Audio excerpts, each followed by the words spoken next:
முஸ்லிம் நாளை எனக்கு மறுமையிலே தேவை, எனவே நான் இந்த இடத்தை பள்ளிவாசலுக்கு எழுதி வைக்கிறேன், நான் இந்த இடத்தை எத்தீம்கானாவுக்கு எழுதி வைக்கிறேன், நான் இந்த இடத்தை யாராவது வழிபோக்கர்கள் ஏழைகளுக்கு உணவு வழங்க தான தர்மத்திற்காக எழுதி வைக்கிறேன் என்று எழுதி வைக்கப்படுவது என்ன அடையாளம் தெரியுமா?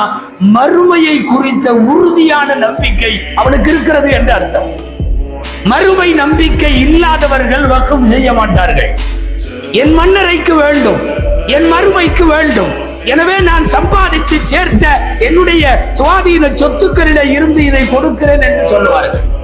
அன்பானவர்களே, வக்ஃப் என்பது என்ன? அல்லாஹ்வுக்காக, அவனுடைய மார்க்கத்திற்காக முஸ்லிம்கள் தங்களுடைய வாழ்நாளில் சம்பாதித்தவைகளை இறப்பதற்கு சற்று முன்னரோ இறக்கும் நேரத்திலோ நான் இவைகளை அல்லாஹ்வுக்காக மார்க்கத்திற்காக வக்ஃப் செய்கிறேன்